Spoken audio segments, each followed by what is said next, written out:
एक समय की बात है। एक गांव में बहुत बड़ा पुराना बड़ा सा घर था।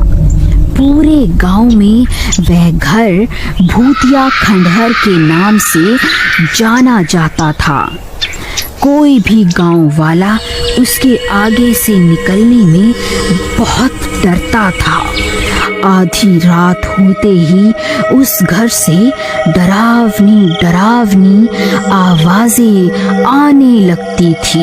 एक दिन रमेश नाम का लड़का शहर से अपने भाई के घर गांव आता है। रमेश वहां से गुजर रहा होता है। अरे रमेश, कहाँ जा रहा है? जरा बात तो सुन। मैं इतने बड़े घर में अकेली रहती हूँ। तुम आ जाओ, हम मिलकर रहेंगे, बहुत मजा आएगा। अरे नहीं, ये तो चुड़ैल है। ये यहाँ कैसे आ गई?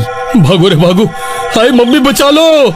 अरे रुक, जाता कहाँ है? मैं बहुत दिन से भूखी हूँ। अरे मर गया, अरे मर गया, बचाओ, कोई तो बचाओ। फिर वो जल्दी जल्दी अपने भाई के घर की ओर भाग जाता है। अरे भाई दरवाजा खोलो, महेश भाई दरवाजा खोलो जल्दी। अरे भाई कौन है इतनी रात को जो दरवाजा पीट रहा है? जाओ, कविता जरूर तुम्हारा भाई होगा, वो ही बेसमय आ जाता है। अजी क्या कहा आपने मेरे भाई के बारे में? जरा अपनी आंखों का इलाज करवाओ। ये मेरा नहीं, आपके भाई साहब पधारे हैं। बड़े आए। अरे पागल औरत, वो शहर से बहुत सारी सोने की गिन्नियां लाया है ताकि यहाँ मेरे पास संभाल कर रख सके। क्या कह रहे हो जी? तो ऐसा बोलो ना कि लक्ष्मी जी पधारी है। मैं अभी आई लक्ष्मी जी।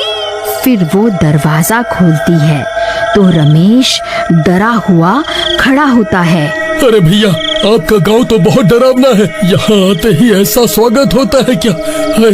पर हुआ क्या? इतने घबराए हुए क्यों हो? क्या बताऊं भैया, यहाँ भूतों का वास है क्या? मैं तो घर की ओर ही आ रहा था, लेकिन जिस रास्ते से आ रहा था वहाँ पर एक बड़ा सा घर था, और जैसे ही मैं उसके आगे से निकलने लगा वहाँ मुझे चुड़ैल दिखाई दी।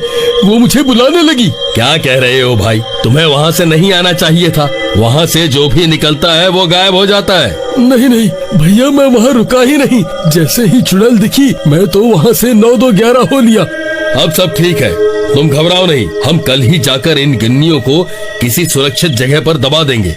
फिर अगले दिन सुबह होने पर चलिए अब इन सारी सोने की गिन्नियों को सही जगह ठिकाना लगा दें, जहाँ ये सुरक्षित रहें। फिर दोनों भाई उन सारी गिन्नियों को लेकर घर से निकल जाते हैं। देखो भाई, रास्ते में वही खंडहर आएगा, तुम डरना मत और चौकन्ने रहना। जहाँ हमें जाना है वो रास्ता वहीं से होकर आता है और कोई दूसरा रास्ता नहीं है। नहीं भैया, मैं नहीं जाऊंगा। भाई कुछ नहीं होगा, अगर ऐसा कुछ हुआ भी तो मैं हूँ ना, तुझे कुछ नहीं होने दूंगा। फिर इतना बोलकर दोनों भाई निकल जाते हैं, और जब वह खंडहर आता है तो दोनों बहुत डर जाते हैं। वहाँ बहुत अजीब अजीब सी आवाजें आने लगती हैं।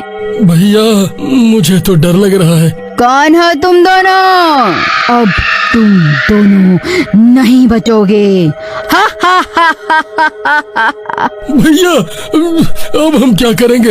ये चुड़ैल तो हमारे सामने ही खड़ी है। तुम डरो मत, मैं तुम्हें कुछ नहीं होने दूंगा, तुम मेरे पीछे आ जाओ। फिर चुड़ैल महेश को अपने मुंह में निगल लेती है। भैया नहीं, भागो यहाँ से, नहीं तो ये चुड़ैल मुझे भी खा जाएगी। मुझे किसी की मदद लेकर आना होगा। फिर वो भागकर वापस गांव जाता है। भाभी, भाभी दरवाजा खोलिए, दरवाजा खोलिए भाभी। अरे रमेश, तुम वापस भी आ गए? तुम्हारे भैया कहाँ हैं? नहीं भाभी, बहुत बड़ी गड़बड़ हो गई। वो खंडहर वाली चुड़ैल भैया को साबुत ही निगल गई। क्या? ये तुम क्या कह रहे हो? नहीं, ऐसा नहीं हो सकता। भाभी, मैं सच कह रहा हूँ, मेरे सामने ही वो चुड़ैल भैया को निकल गई। मैं किसी तरह भाग आया ताकि मदद लेकर आ सकूं। फिर कविता घर के अंदर जाती है और सोचने लगती है कि अब क्या करें। इतने में रमेश कुछ गांव वालों को भी इकट्ठा कर लेता है। फिर कविता, रमेश और सब गांव वाले उसी खंडहर के पास जाते हैं। अरे ओ चुड़ैल, बाहर निकल, मेरे पति को खा गई। हिम्मत है तो बाहर निकल। अरे भाभी, आपको डर नहीं लगता क्या? देवर जी, डर तो लगता है, लेकिन अपने पति को बचाने के लिए मुझे अपनी जान की कोई परवाह नहीं है। इतने में चुड़ैल वहाँ आ जाती है। सब गांव वाले बहुत डर जाते हैं। आई मम्मी, बचा लो, अभी तो मेरी शादी भी नहीं हुई। अरे कविता बहन, आपके तो पति के पेट में है, आप भी अंदर चली जाओ। दोनों साथ में खुशी खुशी अंदर रहना, मजे करना। मैं मरना नहीं चाहता। भाभी जी नमस्ते, मैं जा रहा हूँ। ये तो बहुत खतरनाक दिखती है, भागो रे यहाँ से, अपनी जान बचाओ। बेकार में इनके साथ आ गए। डरपोक कहीं का, चल भाग यहाँ से।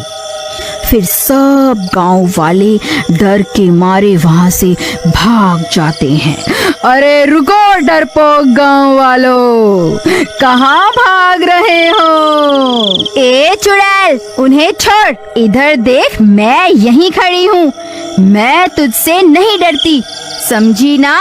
तूने मेरे पति को निगल लिया, मैं तुझे नहीं छोड़ूंगी।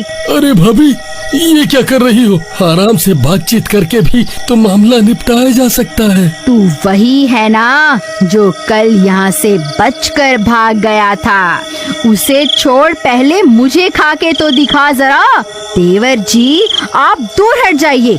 फिर रमेश एक पेड़ के पीछे छिप जाता है। ए पागल औरत, तुझे भी तेरे पति के ही पास पहुंचा दूंगी। हाँ हाँ, तो खा ना मुझे, डर क्यों रही है? फिर उस चुड़ैल को बहुत गुस्सा आ जाता है और वो कविता को भी मुंह में डालकर निगल जाती है।